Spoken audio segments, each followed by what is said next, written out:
Hey, everybody.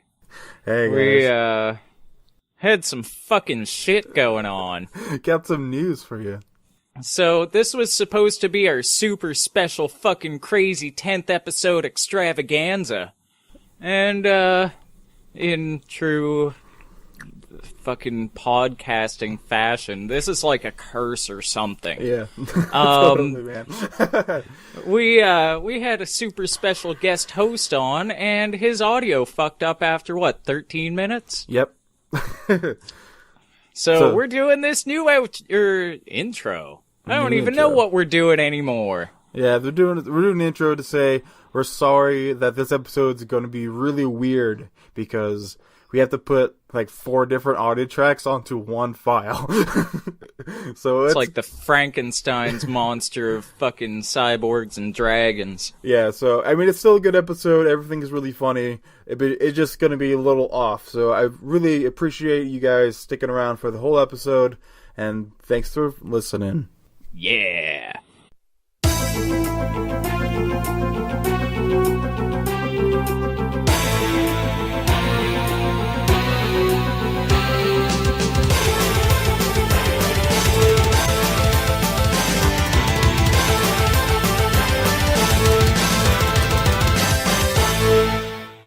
Hey guys!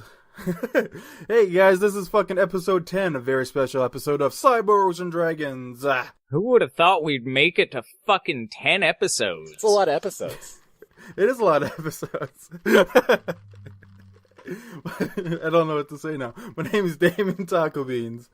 I'm Skeletroy Blockbuster, and we have a special guest on today. Yeah, I'm Davis. Davis Hall, the special guest from Dank Dungeons. Yeah. Dude, I gotta say, I do love that show. Yeah, I'm glad. Yeah, because, like, I mean, I have this strict rule of not having dumb assholes on my shows, so I'm glad. But he got me as a co-host. So I was about to say, I don't know how that I feel works. like your streak has been ruined, because here I am. It's true. Oh, man. So, let's get to know you, man. Sure. Let's get to know your character sheet. What do you want to know? What do you want to know about me? I don't know, everything. Start from the beginning. All right. Right out of your mama's puss. Okay, it's from Massachusetts. Where are you guys from? I'm from Nebraska. Oh, that's Or far. live in Nebraska. I'm in Nova Scotia, Canada. That's not as far? It's not. I think? Technically. Technically not as far.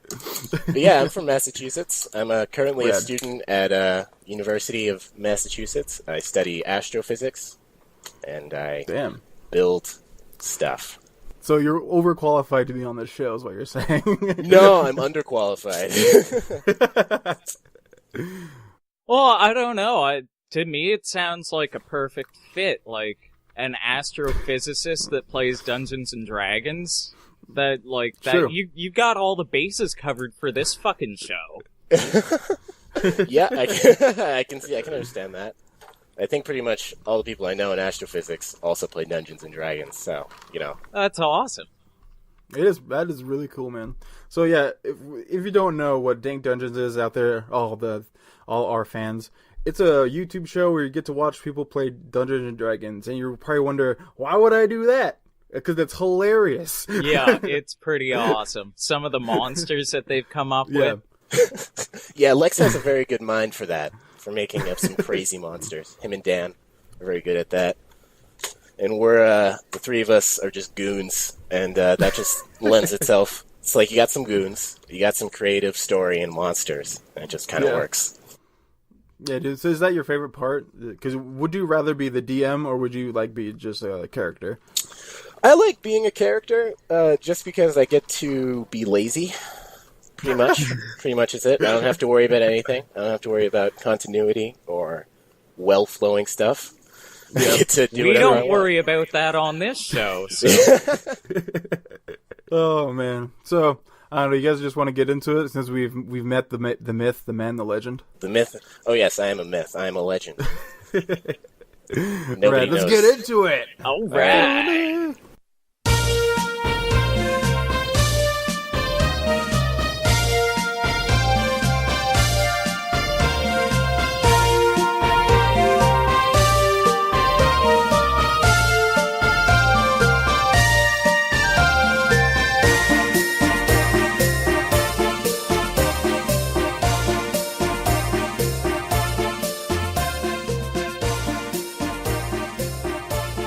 And also, I'm not very good at reading, so I'm gonna stumble and fuck up the whole time. So I believe in you. yeah, thanks. You have the power. You got the touch. You got the power. So this story is called "This Story is Crazy" or not. You be the judge. Life in the 90s was hard. No, not the 1990s like it used to. I mean the fucking 90s, the year after 89. And it was especially more hectic in Ogre-nasium, a fast-paced party territory in which it was always party o'clock. There were daily raves, people paid for the goods and ecstasy, and if you haven't got stoned with the town sandstoner, well, you just haven't lived. But it just wasn't what little Blipton Pillbox wanted with his life. Blipton was a smaller than average dwarf and was born in the cumrag drawer of Orcanasium. Yeah, you guessed it, Arby's. On this particular day of moping round town like usual, a yellow flyer flew into Blipton's face. He peeled it off, but it was kind of hard due to the goblin juice that it was covered in, and he read it aloud. One night only at the sex dungeon, Ace Red Dick Live. Pictured were 3 sexy fairy women, and you could almost see their ovaries. This piece of paper, right, intriguing, isn't it? This piece of paper intrigued Blipton with a spark. I have been living here my whole life. Maybe if I embrace the crazy just once, I will understand this place, he thought. So Blipton raced to the sex dungeon. Just before showtime at the sex dungeon, people were lining up. You saw treants, beholders, skeleton women, and one single goat waiting to get in. Wink, wink. Inside, the manager of the club's voice rang with a purpose. Ladies, gentlemen, ghosts, please gather round. The staff did as instructed. Okay, folks, let's have a good night tonight. Give everyone a fuck ton of shit to drink, a fuck ton of shit to smoke, and be sure to keep the dildos in the dildo drawer until specified. I repeat, keep the dildos in the dildo drawer until specified. We do not need a repeat of last time. The manager was a plump snake man with one gold fang on his right side. He, of course, wore a purple robe because it was pimp as fuck. Well, what happened last time? That's for another day. Okay, good enough for me. Right? With the clap of his hands, the staff performed their duties, and the people came pouring in from the outside. From the outside, Blipton arrived late. The polar bear bouncer in front of the door was only to allow 2 more people to get in because they were at capacity. Blipton shouts, "Pick me, sir, pick me!" The polar bear bouncer glanced at him and picked up the 2 women with the biggest tits you ever did see. Like, they were so huge they had to use walkers. ...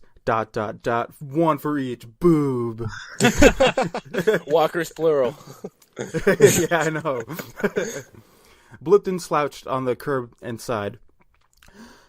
Now how am I going to lose my virginity now? He questioned aloud. The polar bear bouncer overhears and asks him, Dude, are you a fucking virgin? Blipton nodded. Just then, the polar bear bouncer grabs both the giant 2 women by the shoulder and throws them out into a very expensive limo because this show is sexist enough. We don't need women battering to be added in the show. I mean, solid point, right? Yeah, that's, you got pretty real on us there. Then the polar bear bouncer announced, Dude, get your fucking dick wet. Blipton strolls inside the sex dungeon. Once inside, Blipton was overwhelmed with the scent of sex. It was on the couches, the floor, the little button you press to get your hands dry, and Blipton was in love. He jumped onto a stool closest to the bar. He asked for a menu. The bartender slapped his little dwarf face and said with a grin, Hey man, we don't have no menus. We only sell 1 drink. The bartender whipped up the fun poison real fast and slid it to Blipton. Blipton fiddled with his pocket to try and get some payment, but the bartender insisted that the first one is free. Fun poison. Yeah, fun poison, man. Isn't every drink fun poison? Pretty much, that's the rule, right? Yeah, when you think about it. If it's bad for you, because I mean, it's much more fun. It is killing you softly with his song. The dwarf gripped the tiny glass with both hands.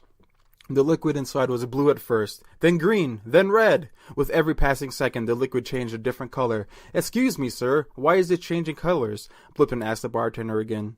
He was too busy to answer. Fuck it. Blipton closed his eyes and drank the liquid. When his eyes opened again, he was a new man. The room was vibrating with every heartbeat. The colors were too intense for words. All the people in the room were having fun, and so was Blipton. Just in time for Ace Red Dick to perform.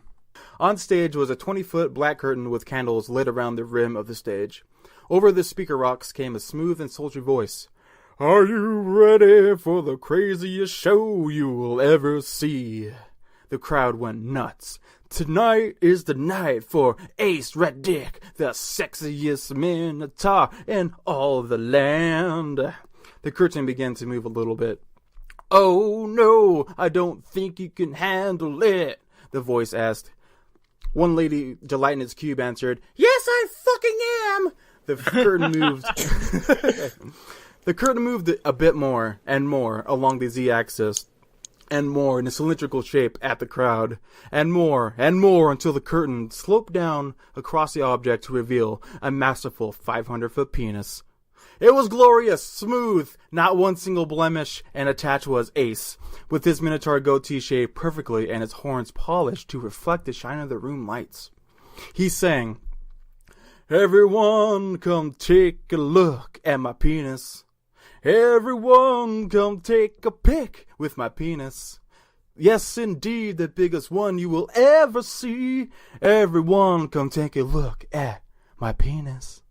He swung it from left to right, and everyone in the crowd had to duck out of the way from the red monster, except for Blipton. He was too fucked up to even register what was going on. A swinging monster cock hit Blipton so hard that Blipton was knocked out cold. The next morning, Blipton woke up with a massive hangover. The end. Wow. All right. That was a very large Minotaur dick.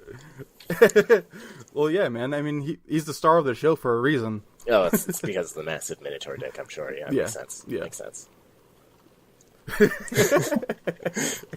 Welcome to the show. Welcome to the show. Have you seen our Minotaur dicks? They're very large. But my headcanon, though, he's the only one with the 500-foot dick. So it's like, he's like the odd one out, you know what I mean? Because people come from miles to see that dick. Miles. Like at least 1 or 2 miles. Yeah. Sometimes even 3 miles. It's like that's more than 1 mile. I mean, that is true. It doubles up in feet, so. So, like, how does he just live there, or like, I wouldn't know what to do with a 500-foot long penis. Yeah, that's like, does he just wrap it around himself to go somewhere, or like? It's like a fire hose. I suppose if you've got a 500-foot long penis, you're probably famous enough to like have people do stuff for you. Yeah, I mean, does he like wrap it around his like leg and then other leg and then arms? Just his body in general. Just his armor, his fucking penis when he goes into battle. Yeah. Just bullets bounce off. Looks like a weird Stay Puft Marshmallow Man.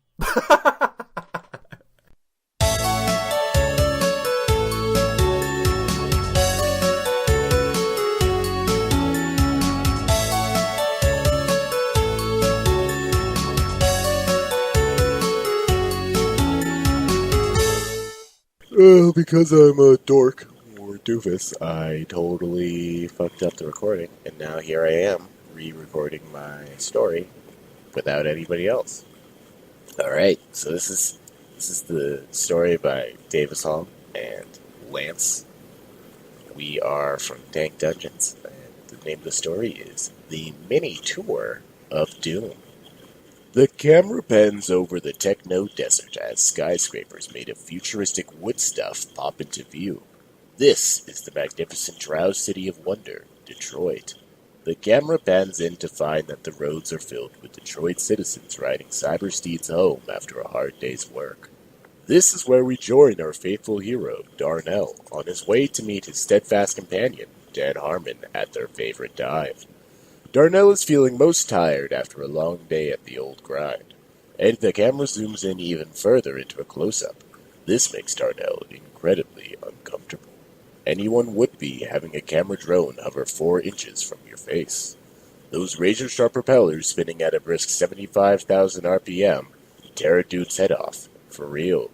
The camera, having an infinite resolution, pointed out all of Darnell's facial flaws. Every crack, pore, zit, and stress line. Hey man, I don't have stress lines. I have a perfect complexion, screamed Darnell. Darnell has a rather overactive imagination and is physically insecure. What? I don't have an overactive imagination. Why are you talking trash, Drone?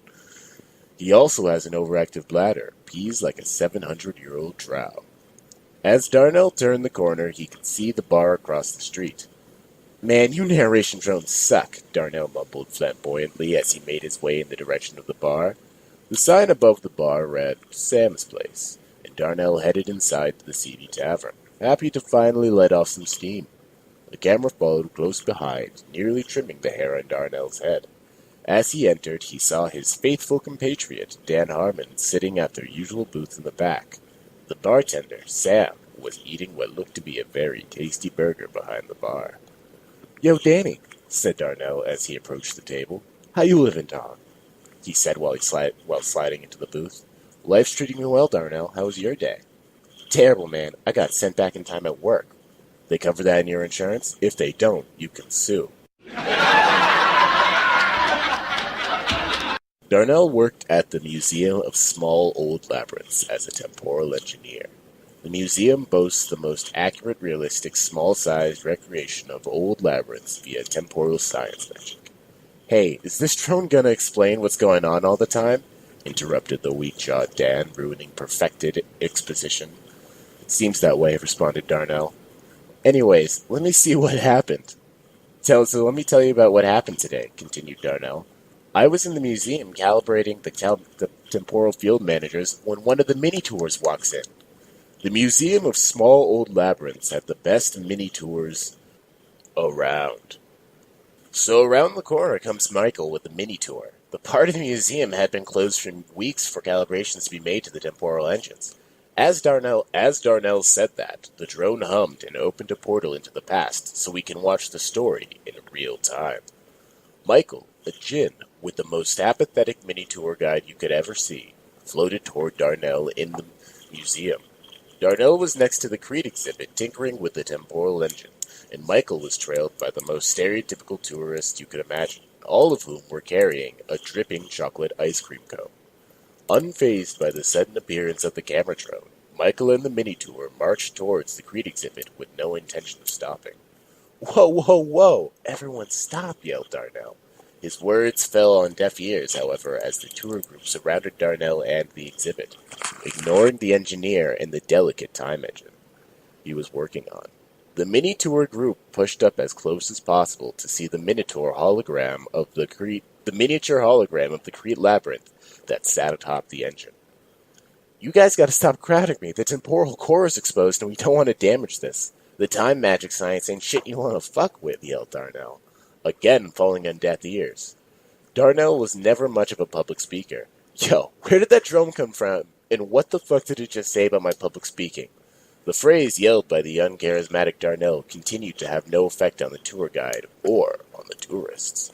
The tourists continued to cram into the exhibit, violating the entirety of Darnell's personal bubble. Their dripping ice cream cones dripped onto the wide-open time engine. The dungeon did not enjoy this. It sputtered and sparked as the temporal field opened up around Darnell, the Minotaur group, and even Michael. Everyone caught in the field found themselves no longer in the Museum of Small Labyrinths, but in the real labyrinth of Crete. Looking around, Darnell could see that that he was in a labyrinth, and that it looked exactly like the mini one he had just been working on. Man, this is some bullshit right here, complained Darnell. The tour group, seemingly unfazed by their instantaneous trip through time and space, had regained their bearings. Wow, this tour went from 0 to 60 in a second, said one tourist, assuming that the jaunt through time had been a part of the tour. It was then that a Minotaur by the name of John Augustus Monca the 75th appeared. What the fuck is this shit right now? The mysterious Minotaur yelled. Listen, monster, Darnell began, after letting out an exasperated sigh. We'll be out of your hair in just a minute, and then you can go back to doing whatever sort of monster shit you like to do. Just then, it was that John Augustus Monka the 75th interrupted aggressively, as a Minotaur normally would. You shut your damn mouth. I'm gonna crush your skull, your legs, and your face. You's a dead man who set both his feet into the wrong goddamn domain, you punk ass. It was then the not-so-mini Minotaur began to devour one of the tourists. So stupid. Okay. Michael, completely apathetic to the current situation of a mini tour guide and his mini labyrinth tour being cornered by the very not so mini Minotaur, lamented the idea of having to live through the 2000s, and the William Hung fiasco once again. I wish he could eat me. I don't know if I could listen to another horrible rendition of She Bangs Again, Michael groaned. I'm coming at you now, fool. It was just then.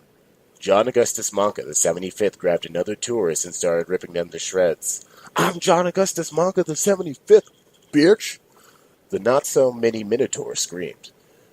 You're tearing me apart, John, yelled a tourist as he got ripped apart by John Augustus Monka.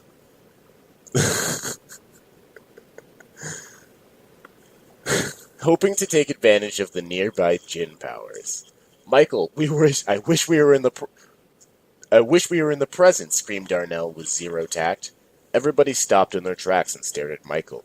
It was this awkward moment that lasted for many minutes. Approximately 82 minutes of silence later, which consisted of a Minotaur destroying tourists, Michael eventually responded, I can't grant wishes anymore. I'm a done gin.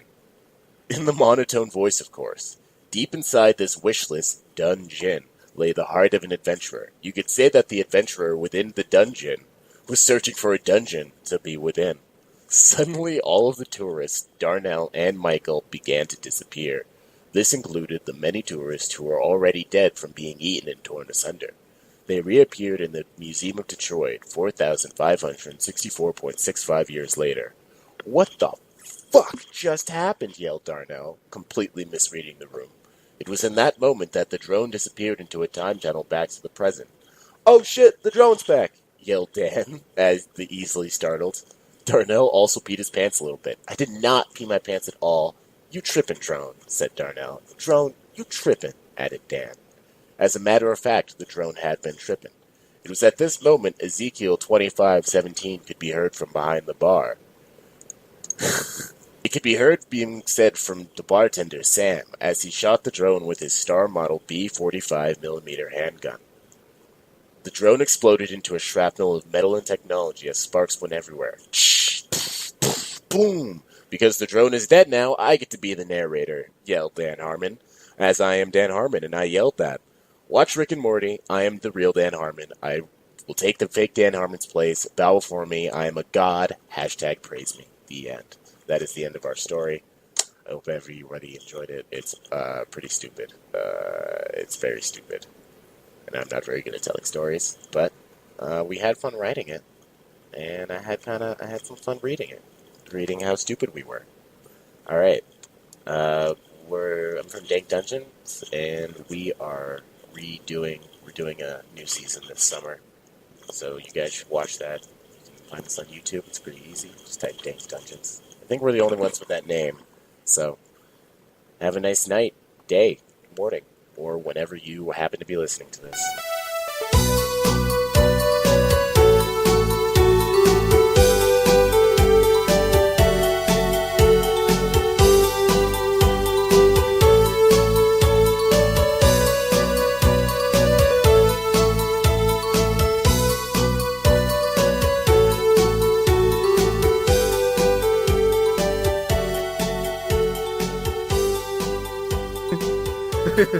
This episode's called It's Fucking Golem Prom! Who has time to think of a fucking title? Flint Marble sure was nervous as he walked towards his date's house. He was a pretty average teenage golem, if not a bit eccentric. You know, the kind of guy who's just like you and me, like, if we were golems and whatnot. And you're probably wondering why a story would be written about such an average guy, but you're gonna have to wait. I'm building suspense here, and I'll not have it ruined by impatience. Flint knocked on the front door, and it opened into darkness after what felt like an agonizingly long wait. Flint held out a corsage made with magma flowers. "The fuck do you think you're doing? I'm not going to prom with you. Put that away."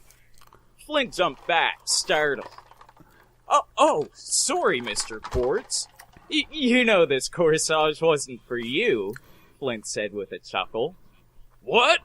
Mr. Quartz snapped back. "You think I'm not good enough to have nice things? Think nobody ever brings me magma roses?" He turned away quickly, wiping away a single tear, hoping Flint wouldn't notice him. "Well, no, sir, it's just you, Flint stammered, mind completely blank. Like, you know when you have to do something you're a little uncomfortable with, and then it takes a complete left turn that you weren't prepared for? Flint kind of wanted the moon itself to swallow him whole right now. "Daddy, stop that!" a voice said from behind Mr. Quartz. It belonged to Shale Quartz, captain of the rock boxing team at Dark Side of the Moon High School. Rock boxing is like regular boxing, except the gloves are made of heavy marble and studded with diamonds. So, basically, the opposite of the point of regular boxing gloves. I mean, what's the point of them, really? Like, if you're trying to knock someone out, why have little padded mittens? True. It was a pretty fun time, and, if tonight weren't Golem Prom, I'd totally hijack this story and take you to a rock boxing match. Some other time, I suppose. Flint and Shale went to Golem Prom, and to be honest, it was kinda lame. Makes me wish I went to that rock boxing match after all. I mean, first off, it took place in a dirty, dingy old dungeon. The dungeon master said that he'd rent it out to the school for cheap, as long as he gets to whip each of the kids on their way in. The authorities were promptly notified, and the dungeon master was arrested for having a huge collection of child porn hanging everywhere in the dungeon. The prom planners weren't allowed to take the pictures down, as the police said that it would be considered tampering with evidence, so they just put streamers over everyone's naughty bits. Secondly, the band was fucking terrible. They tried to get that rock golem band on Mount Cannon in episode 7, but they were being spoiled little bitches. They wanted 2 space limos sent to pick them up, and a list of demands that included an ounce of the purest cut gypsum to snort. Like, you're gonna go play in front of kids all fucked up. Like, come on. So, Principal Minotaur, the school's principal and head chaperone for the night, got Uncle Daddy and the cousin fuckers, who were doing space country covers of old songs from like 1,500 years ago. Like Bob Seger's Like a Rock, the Scorpions' Rock You Like a Hurricane, and Pink Floyd's Shine On You Crazy Diamond, which they absolutely butchered. And like, why would you play that at a prom anyway? I mean, other than because it's an awesome song. Like, most of it's just solos and ambient sounds and whatnot. Like, you can't even dance to that. A sandstoner who was there as part of a student exchange program started throwing balls of rock salt at the band, before being removed by security. But I think he made his point, and that was, don't fuck with the classics if you can't do them right. Which was a lesson the world should have learned back in 2003, when Korn, Limp Bizkit, and Snoop Dogg embarrassed themselves trying to play Metallica songs at that MTV Icon concert. It was so terrible that people still shudder in fear at the name of Snoop-Tallica to this very day. Shale and Flint looked at each other. You want to get out of here? Flint asked. Yeah, this prom's worse than the bullshits Principal Minotaur's asshole takes in the teachers' bathrooms, and the third floor of the school needs to be shut down, Shale replied. Principal Minotaur, who was standing behind Flint and Shale, shed a single tear and quickly turned to a wall to wipe it away, hoping nobody would notice. I do so much for these kids, he thought to himself, and this is how they think of me. There's only one thing to do. Principal Minotaur let out a loud snort, and looked around for something red to send him into a violent frenzy, but surprisingly, couldn't find anything. He took out a short, ceremonial-looking dagger, and carefully sliced a fairly large gash into his forehead. It was a trick he'd learned from watching old professional wrestling recordings, something they called blading. Blood seeped down into his eyes, and he felt his rage building. He started tearing shit up like a punk kid at a shitty venue where they don't care if you punch holes in the walls. And he sure fucking did.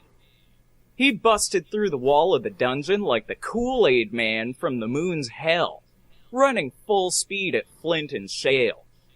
Flint froze up in fear, and surely would have died if Shale hadn't pushed him off to the side.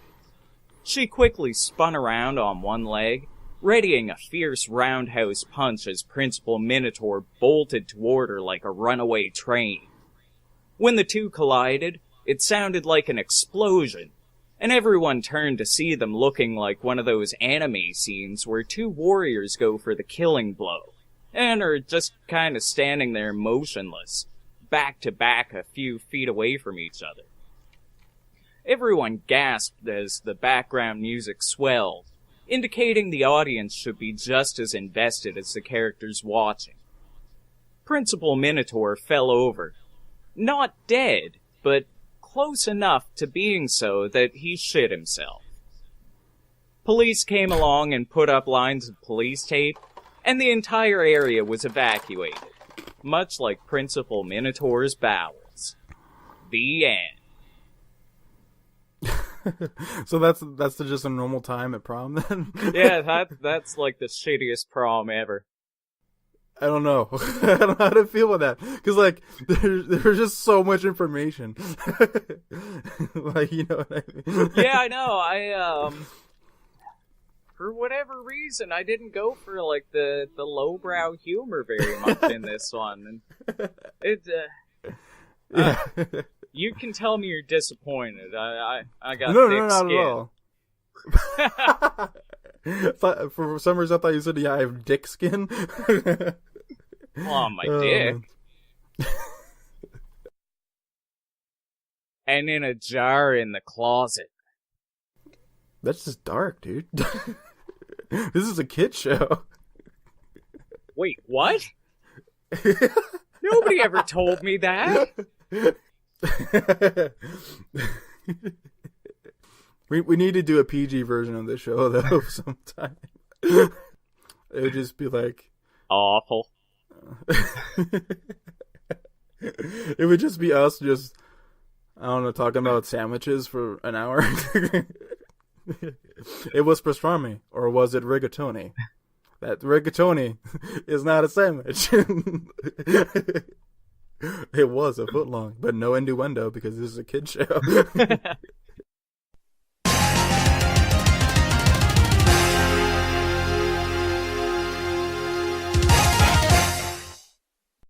So thanks, guys, for fucking hanging out with us. That was really good, right? Yeah, that was pretty fucking awesome. Thanks to our super special guest, Davis, from Dank Dungeons. Yeah, dude. Oh, yeah, we need to become fucking astrophysicists.